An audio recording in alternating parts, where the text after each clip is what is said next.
वाकिफ कहाँ जमाना हमारी उड़ान से, और वे और थे जो हार गए आसमान से। नमस्कार साथियों, मैं आपका मित्र, मैं आपका साथी, मैं आपका सहपाठी हिमांशु सूर्यकांत त्रिपाठी। आप सभी मित्रों, आप सभी स्वजनों, आप सभी सहपाठियों का हार्दिक स्वागत करता हूं पुनः अपनी विशेष कक्षा में। और ये कक्षा आज आधारित है सामान्य हिंदी के महत्वपूर्ण प्रश्नोत्तरी पर। आप सभी साथी जो भी अब तक उपस्थित नहीं, उपस्थित हो जाइए। जो नहीं आ पाए उनको आप बुलाइए, उनको शेयर करिए।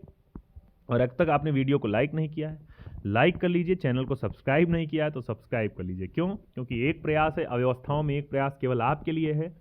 और ये प्रयास इस वजह से है चूंकि आपका भी चयन हो और आप जिस दिशा में केंद्रित है परीक्षा के, यानी आप कहेंगे आपका मार्गदर्शन किसी प्रकार से गड़बड़ ना होने पाए। ठीक बात है ना? बीते दिनों हमने जो सेशन स्टार्ट किया वो सेशन आप देख रहे होंगे। हमने पिछले नवंबर माह का पूरा करंट अफेयर कवर करा दिया आपको 10 वीडियो में। हमने कहा आपको स्टार्ट किया, मैंने जीएस का भी रात 9 बजे से एक सेशन स्टार्ट किया, उसको भी कवर कराने का प्रयास करा रहा हूँ आपको, घटना चक्र रिवीजन कराने का। वैसे ही सामान्य हिंदी का भी मैंने स्टार्ट कराया है, और आप सबके कहने पर ही कि ये भी आपका तैयार होता रहे। आपको क्या करना है, आप साथियों को ज़्यादा से ज़्यादा बुलाइए, क्योंकि आगे का सेशन जो भी 10 20 50 क्वेश्चन का है, मैंने आपसे बताऊं कि इससे पहले मैंने वीडियो रिकॉर्ड किया, और रिकॉर्ड करने में ये है कि मैंने वीडियो प्ले ही नहीं किया था, यानी आप कह रहे हैं रिकॉर्डिंग शुरू ही नहीं की थी, और मैंने बोल दिया पूरा 1 घंटे लगातार। मुंह दर्द होने लगा, लेकिन फिर भी गड़बड़ हुआ। चलिए कोई बात नहीं, लेकिन स्टार्ट करते हैं आज के सेशन को बिना समय बर्बाद किए। चलिए शुरू हो जाए मेरे साथ। यहाँ पहले प्रश्न पे आते हैं। देखिए यहाँ अनुशीलन सामग्री में कुछ हम लोग पढ़ने का प्रयास करेंगे। अगर, मैंने कहा अगर हाथी हाँकने का आपके पास कोई भाला है, यानी आप कहेंगे हाथी हाँकने का अगर कोई आपके पास छोटा सा भाला है तो उसे कहा जाएगा क्या? उसे कहा जाएगा अंकुश। अगर कोई चीज़ कही ना जा सके, आपके पास कुछ ऐसा है वो आप कह नहीं सकते हैं, तो इसका मतलब कहा जाएगा अतकथनीय। अगर सोचिए आप लोग, अगर आप किसी के ऊपर इतना नाराज हैं आप उसे क्षमा नहीं कर सकते हैं, यानी आप कहेंगे उसे अक्षम्य कह देंगे। अगर आप कहेंगे जिस स्थान पर कोई ना जा सके, अगर वहाँ आप कहने जा रहे हैं तो इसका मतलब वो अगम्य जगह पर आप जा रहे हैं। अजर उसे कहा जाएगा जो कभी बूढ़ा ना हो, अगर आप बूढ़े नहीं हो रहे हैं तो इसका मतलब आप अजर होंगे। अगर आप जीते ना जा सके तो इसका मतलब आप अजेय हैं। अद्वितीय आप तब होंगे जब आपके समान कोई ना हो। हृदय की अगर आप बात जान लेते हैं तो इसका मतलब आप अंतर्यामी हैं। पृथ्वी, ग्रहों और तारों आदि के स्थान को कहा जाएगा अंतरिक्ष। ठीक बात है ना? अगले पे आते हैं यहाँ पर। अगला इसके नीचे आता है आपका अंतरिक्ष। अगला नीचे आ रहा है, अगर दोपहर के बाद का समय है तो आप उसे कह देंगे सर क्या है ये अपराह्न है। अगर कहेंगे जिस पर मुकदमा चल रहा हो, यानी जो अपराध करने का आरोपी हो, उसे कहा जाएगा अभियुक्त, ना कि उसे अपराधी कह दिया जाएगा। आप ये जाने रहिएगा, उसे अभियुक्त कहा जाएगा। अगर आपने कोई काम ऐसा कर दिया है जो पहले नहीं हुआ तो उसे कहा जाएगा अभूतपूर्व। अगर आपने कोई ऐसा ढेला गुम्मा फेंक के मारा तो इसका मतलब उसे कहा जाएगा अस्त्र। ठीक बात है ना? यानी फेंक कर चलाया जाने वाला हथियार क्या हो जाएगा? अस्त्र हो जाएगा। अगले पे, जिसकी गिनती, अगर आप किसी चीज़ की गिनती नहीं कर सकते हैं तो आप उसे कह देंगे अगणित हो जाएगा, अगणनीय हो जाएगा। जिसके आने की तिथि निश्चित ना हो तो उसे कह दिया जाएगा अतिथि। ठीक बात है ना? मौत से आप लोग इसे रिवीजन कर लीजिए। मैंने कहा अभी इसके बाद प्रश्नोत्तरी का सेशन होगा। अगर कमर के नीचे पहने जाने वाला वस्त्र है तो उसे कह दिया जाएगा अधो वस्त्र।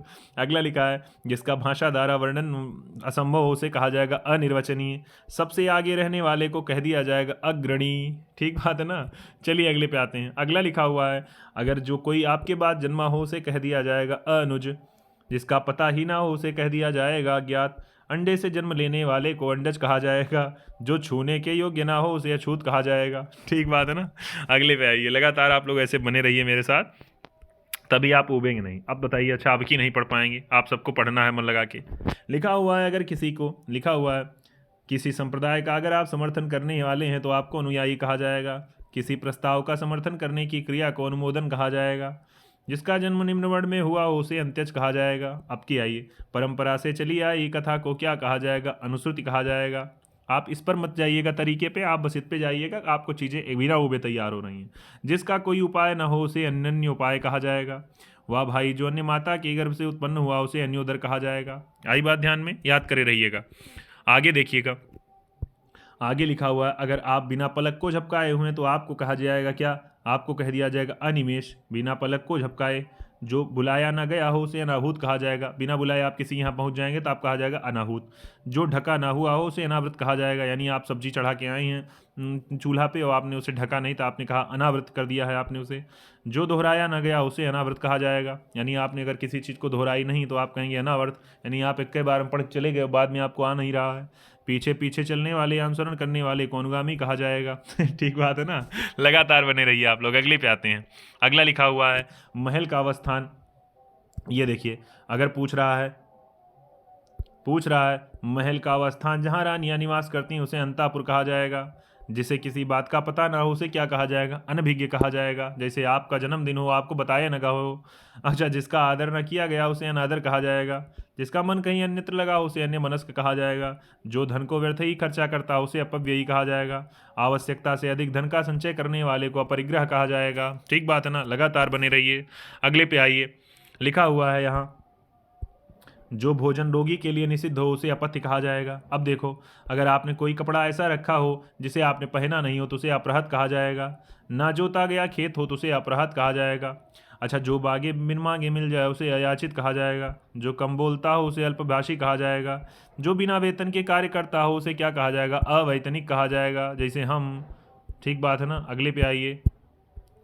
अगला क्या लिखा हुआ है? यहाँ लिखा हुआ है, जो विदेश में रहता हो उसे क्या कहा जाएगा? उसे अप्रवासी कहा जाएगा। जो सहनशील ना हो उसे असहिष्णु कहा जाएगा। आपके अंदर क्या हो, इतनी सहनिक क्षमता ना हो, आप तनिक तनिक में तिमिया जाते हो, मिनमिना जाते हैं, उसे कहा जाएगा असहिष्णु कहा जाएगा आपको। जिसका दमन ना किया जा सके उसे अदम्य कहा जाएगा। ठीक बात है ना। आगे बहुत सारे हैं आपके इसके नीचे। यहाँ देखिए, नीचे आते हैं। देखिए, लिखा हुआ है, जिसके हस्ताक्षर नीचे अंकित हो उसे अधोस्ताक्षर कर्ता कहा जाएगा। जबकि अधत्यका कहा जाएगा जब आप पहाड़ के ऊपर की समतल जमीन को। अन्योढ़ा कहा जाएगा, दूसरे की विवाहित स्त्री होगी तो उसे अन्योढ़ा कहा जाएगा। वह स्त्री जिसके पत्नी दूसरी शादी कर ली उसे अध्यूढ़ा कहा जाएगा। अविवाहित महिला को अनूढ़ा कहा जाएगा। विवादिका द्वारा स्वीकृत नियम को अधिनियम कहा जाएगा। वह सूचना जो सरकार की ओर से जारी हो अधिसूचना कहा जाएगा। जिस पर किसी ने अधिकार कर लिया उसे अधिकृत कहा जाएगा। जो आज तक से संबंध रखता है उसे अद्यतन कहा जाएगा। जिसकी गहराई का पता न लग से उसे अथाह कहा जाएगा। जो बीत गया हो उसे अतीत कहा जाएगा। याद करे रहिएगा भैया। अगले पे आते हैं। यहाँ पे आते हैं भाई। जिसका आदर न किया गया उसे अनादर कहा जाएगा। यहाँ पाइए भाई, यहाँ कह रहा है, जिसका आदर न किया गया उसे कहा जाएगा? अनादर कहा जाएगा। जिसका मन कहीं अन्यत्र लगा हो उन्हें अनमज कहा जाएगा। जो धन को, अगर आप धन को क्या करते हैं, व्यर्थ खर्च करते हैं तो आपको कह दिया जाएगा क्या हो रहा है? तो कह दिया जा रहा है कि आप क्या हैं? अपव्ययी हैं। अगर आप आवश्यकता से अधिक धन का संचय कर रहे हैं तो आप अपरिग्रह हो जाएंगे। अगर आप भोजन के लिए, अगर आप रोगी हैं, आपके लिए भोजन निषिद्ध है तो आपको अपथ्य कहा जाएगा। जिस वस्त्र को पहना न गया उसे अपराध कहा जाएगा। और बिना जोता गया खेत को अपराध कहा जाएगा। अगले पे आते हैं भाई। इसके नीचे लिखा हुआ, देखिए नीचे और आ जाइए।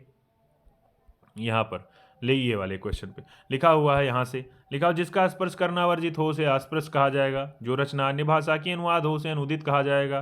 जिसके पास कुछ ना हो उसे दरिद्र यानी अकिंचन कहा जाएगा। जो सुना हुआ ना हो उसे सर्वे कहा जाएगा। जो साधा ना जा सके उसे असाध्य कहा जाएगा। अगले पे आते हैं भाई। अगला लिखा हुआ है, जो चीज संसार में ना हो उसे अलौकिक कहा जाएगा। जो बाह्य संसार से के अज्ञान से अनभिज्ञ हो उसे अलौकिक कहा जाएगा। अगर आपको लांघा नहीं जा सकता है तो आप अलंघनीय कहे जाएंगे। आपकी तुलना अगर ना हो सके तो आप अतुलनीय कहा जाएंगे। आपकी लिखा है, जिसकी सबसे पहले गणना की जाए उसे अग्रगण्य कहा जाएगा। सभी जातियों से संबंध रखने वाले को अंतर्जातीय कहा जाएगा। जिसका खंडन ना किया जा सके उसे खंडनीय कहा जाएगा। ठीक बात है। चलिए आगे आ जाइए। लिखा हुआ, वास्तविक मूल्य से ज़्यादा लिया जाने वाले मूल्य को अधिमूल्य कहा जाएगा। अगर आपको त्यागा ना जा सके तो त्याज्य कहे जाएंगे। जिसका चिंतन ना किया जा सके उसे अचिंत्य कहा जाएगा। अगर आपका खंडन नहीं किया जा सकता तो आप अखंडनीय कहे जाएंगे। अगर आप कई जातियों संबंध रखते हैं तो आप अंतर्जातीय कहे जाएंगे। अगर आपकी गणना पहले की जाए तो आप कहे जाएंगे अग्रगण्य, जैसे भगवान गणेश जी को कहा जाता है। अब यहाँ से सबसे इंपॉर्टेंट क्वेश्चन, चलिए मैंने कहा है 1 घंटे पहले, मैं इसके पहले लगातार बोल चुका हूँ, थोड़ा उबन होती है इस वजह से मैंने कहा ना आपको उबन हो ना हमें उबन हो, लगातार हम लोग पढ़ेंगे। लिखा हुआ है, किसी वस्तु को पाने की इच्छा को कहा जाएगा क्या? अगर किसी वस्तु को आपके अंदर पाने की इच्छा है तो इसका मतलब आपके अंदर अभीप्सा है। अगर आप संसारिक वस्तु पाना चाहते हैं तो आपके अंदर क्या है? ऐषणा है। काम करने की आपके अंदर इच्छा है तो इसका मतलब आप चिकीर्षा है आपके अंदर। अगर आपके अंदर जानने की इच्छा है तो आपके अंदर जिज्ञासा है। जिज्ञासा तब है आपके अंदर जब दमन करने या जीतने की इच्छा है। जबकि किसी को जीत लेने की अगर इच्छा है तो आपको जिगीषु कहा जाएगा। यानी इच्छा और इच्छा करने वाला दो अलग अलग हैं। यहाँ देखिए, अगर किसी को आपके अंदर मारने की इच्छा है तो इसका मतलब आप कहेंगे जिघांसा है आपके अंदर। भोजन करने की इच्छा है तो इसका मतलब जिघत्सा है आपके अंदर। ग्रहण करने की इच्छा, पकड़ने की इच्छा को जिघृक्षा कहा जाएगा। जिंदा रहने की इच्छा को जिजीविषा कहा जाएगा। ज्ञान प्राप्त करने की इच्छा को ज्ञान पिपाशा कहा जाएगा। तैर कर पार करने की इच्छा को तितीर्षा कहा जाएगा। नीचे आते हैं भैया। अगला लिखा है धन की इच्छा करने वाले व्यक्ति को यानी आप कहेंगे धनेक्षु कहा जाएगा। पीने की इच्छा है आपके अंदर तो आप पिपासु हो गए। फल की इच्छा आपके अंदर है तो फलेक्षु हो गए। खाने की इच्छा है आपके अंदर तो बुभुक्षु हो गए। अधिक भूखे हैं आप तो बुभुक्षित हो जाएंगे। मोक्ष की इच्छा करने वाले हैं आप तो मुमुक्षु हो जाएंगे। अगले पे आइए भाई, ये सब आपका तैयार हो जा रहा है, जान जाइए, हल्के मत लीजिएगा आप इसे। अगला लिखा हुआ यहाँ पर कि आपके अंदर, यहाँ आइए, आपके अंदर अगर खाने की इच्छा है, आपके अंदर अगर खाने की इच्छा है तो आप हो जाएंगे क्या, आप हो जाएंगे बुभुक्षा वाले हो जाएंगे। अत्यधिक आप भूखे हैं तो बुभुक्षित हो जाएंगे। मरने की इच्छा है तो इसका मतलब मुमूर्षा हो जाएगी। मरणासन अवस्था वाले हैं तो मुमूर्षु हो जाएंगे। युद्ध की इच्छा रखने वाले हैं तो युत्सु हो जाएंगे। युद्ध करने की इच्छा है तो आप युत्सा हो जाएगी आपके अंदर, यानी युत्सु मतलब हो जाएगा युद्ध की इच्छा रखने वाला, और युद्ध करने की इच्छा हो जाएगी युत्सा। अगले पे आते हैं, शुभ चाहने वाले हैं तो आप शुभेक्षु हो जाएंगे। देखिए, शुभ चाहने वाले हैं तो आप शुभेक्षु हो जाएंगे। हित चाहने वाले हैं तो हितैषी हो जाएंगे। अगले पे आइए भाई, लिखा है अगर आपके अंदर लिखा हुआ है जिसको सिद्ध करने की अन्य प्रमाणों की आवश्यकता ना हो उसे कहा जाएगा स्वयं सिद्ध प्रमाण। हवन से संबंधित सामग्री को हवि कहा जाएगा। ऐसा बयान जो शपथ के साथ सही दिया हो उसे हलफनामा कहा जाएगा। दूसरे के काम में अगर आप दखल दे रहे हैं तो आप हस्तक्षेपी हो जाएंगे। किसी संस्था या व्यक्ति के 60 वर्ष पूरे होने के उपलक्ष्य में उसे हीरक जयंती या डायमंड जुबली कहा जाता है। यज्ञ में आहुति देने वाले को होमाग्नि कहा जाता है। अगले पे आते हैं, अगर आप दक्षिण और पूर्व की भी दिशा को अगर बीच में आप हैं तो इसका मतलब आप कहेंगे दक्षिण पूर्व के बीच की दिशा को कहा जाएगा क्या, उसे कहा जाएगा आग्नेय कोण। देखिए यहाँ पर क्या है, सूरज भगवान निकलते हैं कहाँ पर, देखिए यहाँ पे मैंने कहा अगर दक्षिण और पूर्व के बीच की दिशा है तो उसे आग्नेय कहेंगे। पूर्व और उत्तर के बीच की दिशा को ईशान कहेंगे। उत्तर और पश्चिम के बीच की दिशा को वायव्य, और दक्षिण और पश्चिम के बीच की दिशा को नैऋत्य कहेंगे। याद करे रहिएगा आप लोग। तो सूर्योदय कहाँ होता है, ईशान कोण पर होता है, ठीक बात ना। बाकी उसके बगल आप कहेंगे तो हो जाएगा आपका आग्नेय, फिर नैऋत्य, फिर आपका हो जाएगा वायव्य कोण। याद किए रहिएगा आप लोग। चलिए, इसके बाद अब स्टार्ट करेंगे हम लोग प्रश्नोत्तरी को। बिना समय बर्बाद करिए आप लोग हम लोग साथ जुड़ जाइए, और आप साथियों को अब बुला लीजिए और ज़्यादा, क्योंकि अब आगे के सेशन में आप ये अनुमान कर पाएंगे कि आप वाक्यांशों के लिए एक शब्द अगर आपसे कह दिया जाए तो आप कितने सही उत्तर दे सकते हैं। सबसे ज़्यादा पेपर में पूछा भी जाता है, हर परीक्षा में पूछा जाता है आपकी, चाहे जैसी परीक्षा हो, तो इसलिए आप तैयार रहिए। पहले प्रश्न पे आते हैं। पहला प्रश्न लिखा हुआ है, कनिष्ठिका और मध्यमा के बीच की उंगली को क्या कहते हैं? तो क्या अनामी कहते हैं, अनिमिका कहते हैं, या अनामिका कहते हैं, या अनामिका कहते हैं? उत्तर दीजिए आप लोग इसका।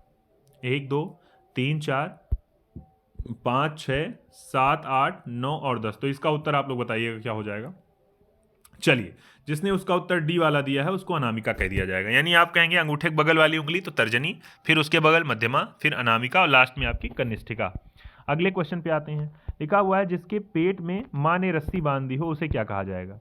ठीक बात है, जिसके पेट में माँ ने रस्सी बांधी हो उसे क्या कहा जाएगा? उत्तर दीजिए। क्या दामाद कहा जाएगा, दामाद इतर कहा जाएगा, या दाम कहा जाएगा, या दामोदर कहा जाएगा? क्या हो जाएगा इसका उत्तर? 1 2 3 4 5 6 7 8 9 और 10। चलिए, तो इसका उत्तर क्या हो जाएगा? इसका उत्तर हो जाएगा भैया दामोदर। बहुत बढ़िया, जिसने दामोदर बताया है एकदम सही बताया है, बहुत बहादुर। पीछे पीछे चलने, यानी किसी की अगर आप पीछे पीछे चल रहे हैं तो इसको आप क्या कहा जाएगा? अनुचर, अनुगामी, या अनुवर्ती कहा जाएगा, या अनुगमनीय कहा जाएगा? क्या कहा जाएगा भाई? 1 2 3 4 5 6 7 8 9 और 10। क्या कहा जाएगा भाई? जल्दी दीजिए उत्तर। यानी अगर पीछे पीछे चल रहे हैं तो जिसने भी उत्तर दिया है सर अनुचर हो जाएगा। वेरी गुड, यानी एकदम सही उत्तर आपने दिया। अगले क्वेश्चन पे आते हैं। लिखा हुआ है जिसकी कोई कीमत ना हो सके, यानी जिस चीज़ की कोई कीमत ना हो सके उसको क्या कहा जाएगा? अगर आप कोई चीज़ आपके पास है और आप कह रहे हैं उसका मूल्य नहीं लगा सकते हैं आप, तो उसको क्या कहा जाएगा? कीमती, बहुमूल्य, या उसे कहा जाएगा अमूल्य, या कहा जाएगा उसे बहुमूल्य, या अमूल्य, या कीमती, या इनमें से कोई नहीं? उत्तर दीजिएगा भाई, क्या हो जाएगा? 1 2 3 4 5 6 7 8 9 और 10। तो इसका उत्तर क्या हो जाएगा भैया?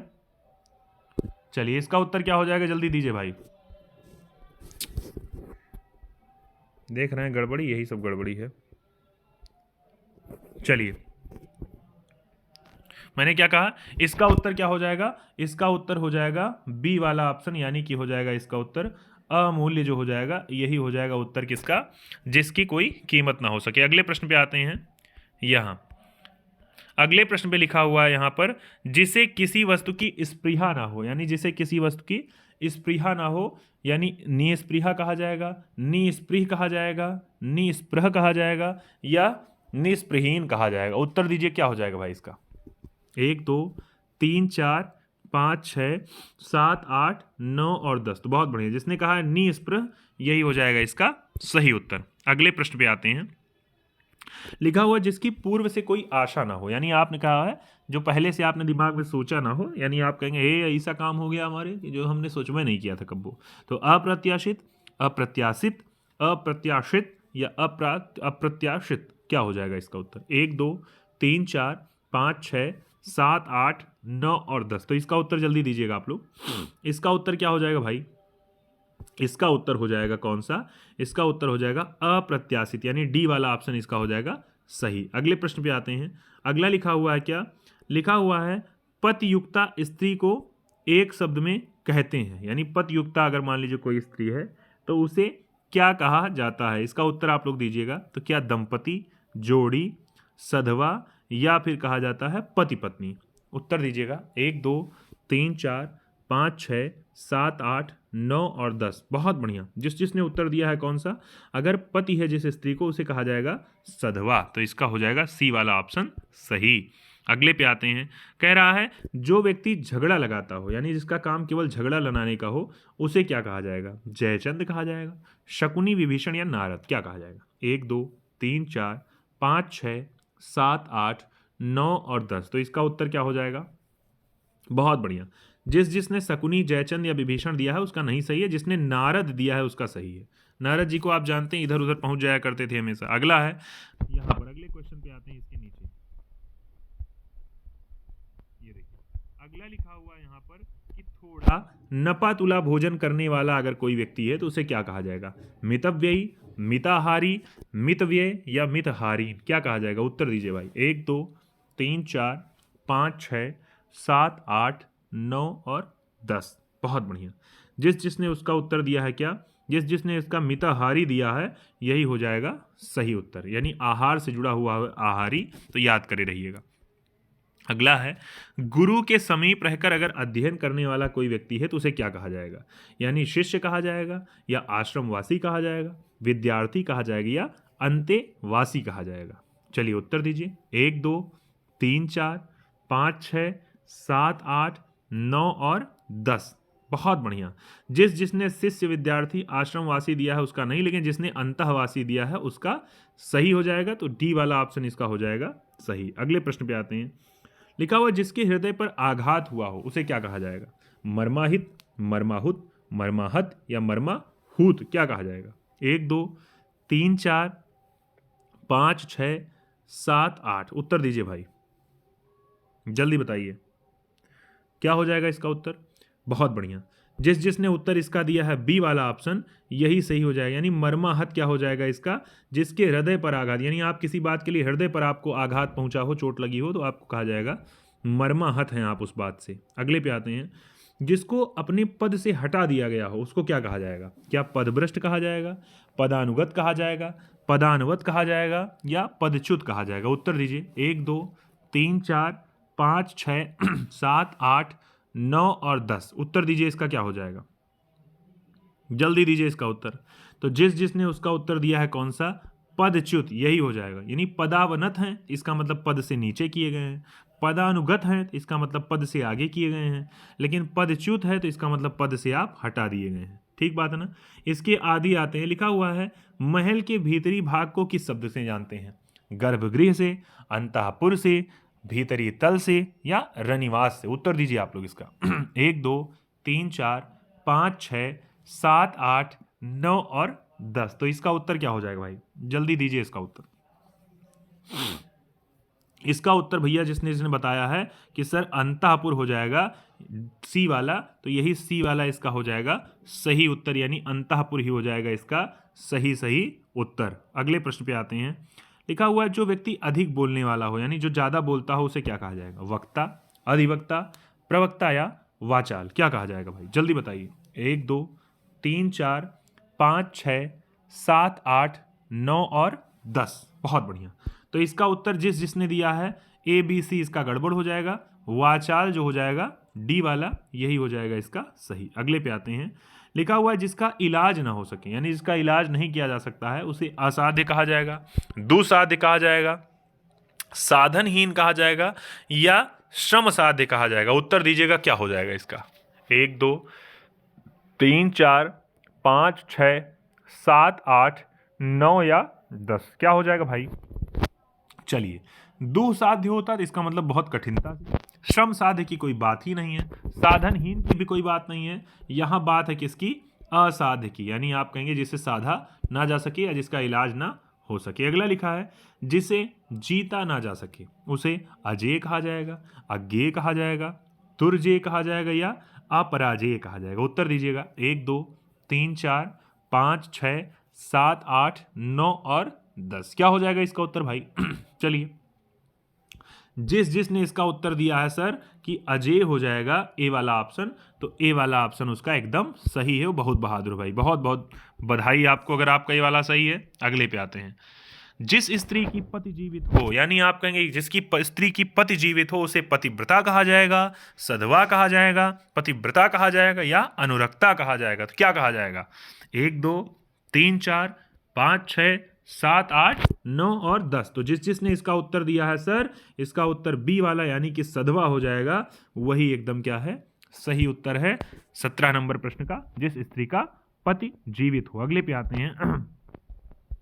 अगले पे आइए भाई, अगला प्रश्न लिखा हुआ है आपकी स्क्रीन पे, ये लिखा हुआ है जो क्षीण ना हो सके, यानी आप कहेंगे जो कभी क्षीण ना हो उसे अमिट कहा जाएगा, अक्षय कहा जाएगा, अपार कहा जाएगा या अनंत? ठीक बात है ना? उत्तर दीजिए भाई इसका, जल्दी दीजिए। 1 2 3 4 5 6 7 8 9 और 10, जल्दी बताइएगा भाई क्या हो जाएगा इसका? तो जिसने इसका उत्तर बताया है भैया कि इसका उत्तर आपका सी वाला ऑप्शन अक्षय, वो बहुत सही बताए हैं भाई, वेरी गुड, बहुत बढ़िया, बहुत बहुत बधाई। अगले पे आइए।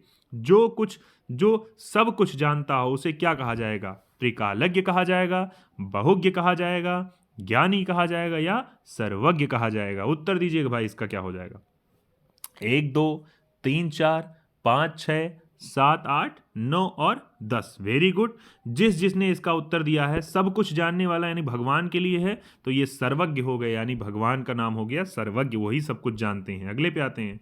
जिसके सिर पर चंद्रमा हो अर्थात चंद्रशिखर, अर्थात दूसरा है चंद्रशेखर, चंद्रघर या फिर आपका चंद्र ग्रहण? उत्तर दीजिए इसका क्या हो जाएगा? 1 2 3 4 5 6 7 8 9 और 10, बहुत बढ़िया। तो इसका उत्तर क्या हो जाएगा? इसका उत्तर हो जाएगा भैया चंद्रशेखर, वेरी गुड। अगले क्वेश्चन पे आते हैं। अगर आपके हृदय में ममता नहीं है या जिसके हृदय में ममता नहीं है उसे क्या कहा जाएगा? मर्माहत, क्रूर, निर्मम या निर्दय? ये क्वेश्चन आपका आरओ के एग्जाम में आया है, तो याद करिए, बड़ा जरूरी प्रश्न हो गया। तो आप बताइएगा 1 2 3 4 5 6 7 8 9 या 10, उत्तर दीजिए भाई। तो जिसने इसका उत्तर दिया है, इसने इसका उत्तर दिया है भैया सी वाला ऑप्शन निर्मम, तो यही निर्मम हो जाएगा इसका सही उत्तर भाई, वेरी गुड, कंग्रेचुलेशंस। अगले क्वेश्चन पे आते हैं। लिखा हुआ है तिलक लगाने में किस अन्न का प्रयुक्त होता, कौन सा अन्न प्रयुक्त होता है?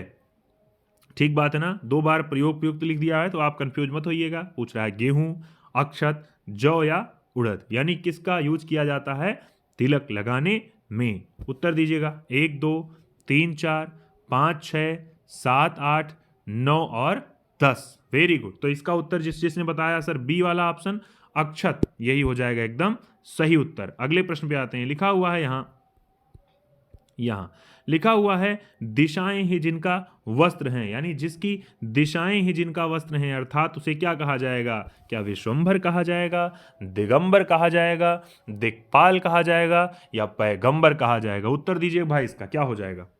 चलिए, जिसने इसका उत्तर बताया, यानी जिस भाई बहन ने इसका उत्तर बताया है कि सर इसका उत्तर हो जाएगा दिगंबर, उसने एकदम सही उत्तर बताया है, सी वाला ऑप्शन इसका हो जाएगा सही, यानी आप कहेंगे इसका उत्तर सही है। तो भाई बहुत बहुत बधाई। अगले प्रश्न पे आते हैं।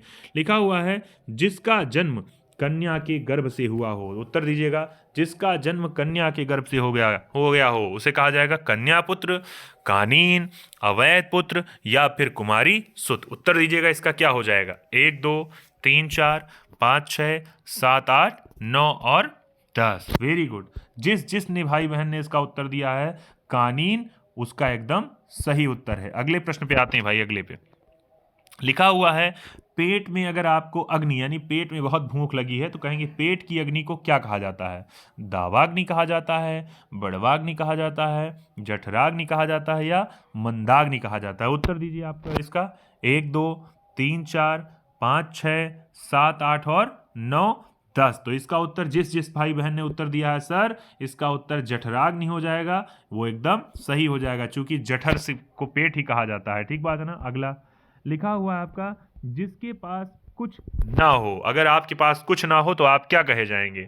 दुर्अभावग्रस्त कहे जाएंगे, दीनहीन कहे जाएंगे, अकिंचन कहे जाएंगे या महादीन कहे जाएंगे? तो इसका उत्तर जल्दी बताइए आप लोग। 1 2 3 4 5 6 7 8 9 और 10। बहुत बढ़िया। इसका उत्तर जिस जिस भाई बहन ने बताया बी वाला ऑप्शन अकिंचन, उसने एकदम सही बताया है। ठीक बात है ना। अगले प्रश्न में अगर आप कह रहे हैं जिसे बुलाया ना गया हो उसे क्या कहा जाएगा? अतिथि, अभ्यागत, अनाहूत या रिश्तेदार? क्या कहा जाएगा भाई? मैं फिर कह रहा हूं, अब तक आपने वीडियो को लाइक नहीं किया तो लाइक कर लीजिए, चैनल को सब्सक्राइब नहीं किया तो सब्सक्राइब कर लीजिए।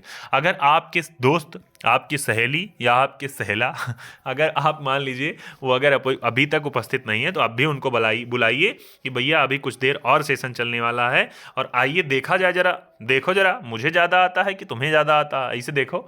नहीं, मेन मामला आता जाता नहीं है, मेन मामला ये है कि क्या आप लोगों को तैयार है चीज़ें कि नहीं तैयार है। सबको बुलाइए भाई। चलिए, तो इसका उत्तर जिस जिसने उत्तर दिया सर, इसका उत्तर हो जाएगा अनाहूत, यही एकदम हो जाएगा सही। ठीक बात है ना। अगले पे आते हैं, अगले प्रश्न पे आते हैं इसके बाद भाई। अगला प्रश्न लिखा हुआ है यहाँ, एक सेकेंड भाई। अगले प्रश्न में लिखा हुआ है जिसका जन्म छोटी जाति अर्थात निचले वर्ण में हुआ हो उसे क्या कहा जाएगा? अंडज कहा जाएगा, शूद्र कहा जाएगा, अंत्यज कहा जाएगा या अक्षत कहा जाएगा? उत्तर दीजिएगा भाई आप लोग। 1 2 3 4 5 6 7 8 और 9 और 10। बहुत बढ़िया। जिस जिसने इसका उत्तर दिया है सी फॉर कैट यानी सी वाला ऑप्शन अंत्यज, वही एकदम हो जाएंगे इसके लिए सही भाई। बहुत बढ़िया। अगले पे आते हैं। अगला लिखा हुआ है खाद्य सामग्री जो यात्रा के समय रास्ते में उपभोग के लिए दी जाती है उसे क्या कहा जाता है? उत्तर दीजिएगा आप लोग। स्वल्पाहार, पाथेय, पथ्य या उपाहार? उत्तर दीजिएगा। 1 2 3 4 5 6 7 8 9 और 10। तो बहुत बढ़िया। जिस जिसने इसका उत्तर दिया है कि सर उसे पाथे यानी सी वाला ऑप्शन, वो एकदम आपका क्या हो जाएगा? सही उत्तर हो जाएगा। अगले प्रश्न पे आते हैं। इसके बाद लिखा हुआ है आधी रात के समय को क्या कहा जाता है? आधी रात के समय को क्या शर्वरी कहा जाता है, क्या विभावरी कहा जाता है, क्या निशा कहा जाता है, क्या निषेध कहा जाता है? उत्तर दीजिए भाई आप लोग इसका। तो इसका उत्तर क्या हो जाएगा भाई लोग? 1 2 3 4 5 6 7 8 9 और 10। जल्दी दीजिए इसका उत्तर। चलिए, जिसने इसका ऑप्शन डी वाला दिया है निशीथ, वही एकदम इसका सही उत्तर हो जाएगा। यानी आधी रात के समय को निशीथ कहा जाता है। अगर पूछे आपसे रंगमंच के पीछे पर्दे का स्थान को क्या कहा जाता है, तो क्या पृष्ठभूमि, क्या नेपथ्य, क्या मंच पृष्ठ या गुह्य मंच कहा जाता है? उत्तर दीजिएगा आप, इसका क्या हो जाएगा? जल्दी दीजिए आप। 1 2 3 4 5 6 7 8 9 10। तो इसका उत्तर जिस जिसने दिया है भाई नेपथ्य, यही एकदम सही हो जाएगा, रंगमंच के पर्दे के पीछे के स्थान को। अगले पे आइए। हवन में जलाने वाली लकड़ी का शुद्ध शब्द क्या है? हवन सामग्री है, वन काष्ठ है, शुष्क काष्ठ है या समिधा है? तो इसका उत्तर क्या हो जाएगा भाई? 1 2 3 4 5 6 7 8 9 और 10। बहुत बढ़िया। जिस जिसने इसका उत्तर बताया है सर, इसका उत्तर हो जाएगा क्या? इसका उत्तर हो जाएगा समिधा। यहां देखिए डी वाला ऑप्शन यानी समिधा, देखिए गड़बड़ लग गया। ठीक, समिधा वो एकदम सही बता रहे हैं। अगले पे आइए भाई। हवन करते हैं तो आप सब लोग जानते होंगे, इसके विषय में लिखा है अगर आपके अंदर मोक्ष पाने की इच्छा है तो आपको क्या कहा जाएगा? मुमुक्षु कहा जाएगा, योगी कहा जाएगा, मुक्तिकामी कहा जाएगा या तपस्वी कहा जाएगा? उत्तर दीजिए आप लोग। 1 2 3 4 5 6 7 8 9 और 10। उत्तर दीजिए भाई, इसका क्या हो जाएगा? चलिए, इसका उत्तर हो जाएगा भैया, इसका हो जाएगा सी वाला ऑप्शन यानी मुक्षु, यानी जो मोक्ष की इच्छा रखता हो। अगले पे आते हैं। लिखा है जो स्त्री सूर्य भी ना देख सके उसे क्या कहा जाएगा? असूर्य दर्शना कहा जाएगा, असूर्य दृष्टा कहा जाएगा, असूर्य पस्या कहा जाएगा या असूर्य परशा कहा जाएगा? भाई उत्तर दीजिए आप लोग। 1 2 3 4 5 6 7 8 9 और 10। तो इसका उत्तर क्या हो जाएगा? इसका उत्तर हो जाएगा असूर्य पश्या, यानी डी वाला ऑप्शन हो जाएगा इसका सही उत्तर हो जाएगा। अगले पे आते हैं भाई। अगला, युद्ध में स्थिर रहने वाले को क्या कहा जाएगा? युद्ध स्थविर कहा जाएगा, युद्ध थीरक कहा जाएगा, युधिष्ठिर कहा जाएगा, या युद्ध अस्थाई कहा जाएगा? उत्तर दीजिएगा आप लोग। 1 2 3 4 5 6 7 8 9 और 10। तो इसका उत्तर क्या हो जाएगा? इसका उत्तर हो जाएगा जिसने दिया है सी वाला ऑप्शन, यही एकदम हो जाएगा सही। अगले पे आते हैं। लिखा हुआ है जो हमेशा रहने वाला है, यानी उसको कहा जाएगा शाश्वत या अनवरत या अप्रतिहत या आजीवक। क्या कहा जाएगा भाई? इसका उत्तर दीजिएगा आप लोग। इसका उत्तर हो जाएगा 1 2 3 4 5 6 7 8 9 और 10। बहुत बढ़िया।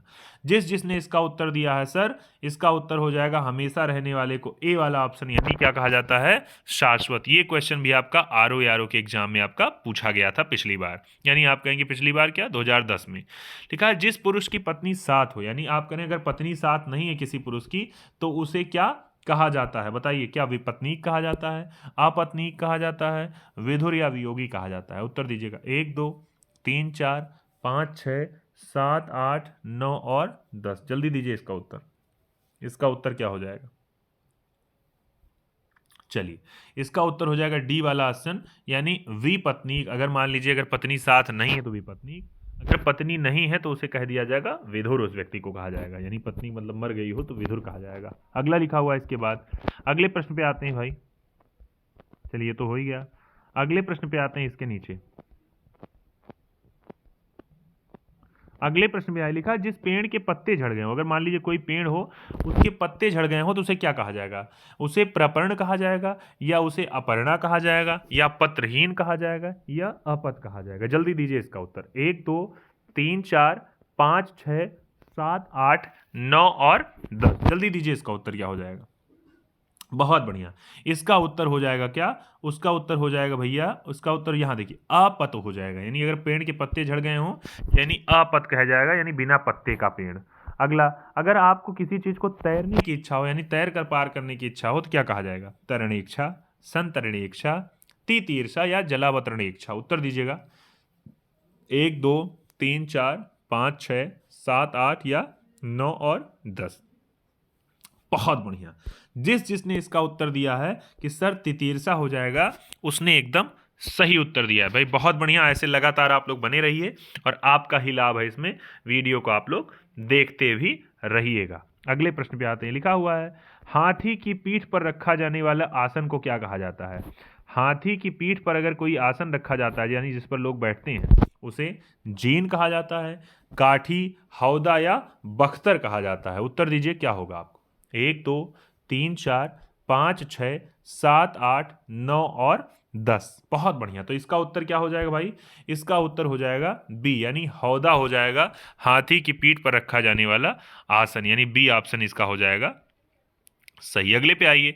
लिखा है जिसे प्रमाण द्वारा सिद्ध ना किया जा सके, यानी जिसको प्रमाण द्वारा सिद्ध ना किया जा सके, क्या उसको अप्रमाणित कहा जाएगा, अप्रमेय कहा जाएगा, अनुप्रमेय कहा जाएगा, या इसे कहा जाएगा अप्रामाणिक कहा जाएगा? उत्तर दीजिएगा आप लोग। 1 2 3 4 5 6 7 8 9 और 10। तो इसका उत्तर क्या हो जाएगा? जल्दी दीजिएगा आप लोग।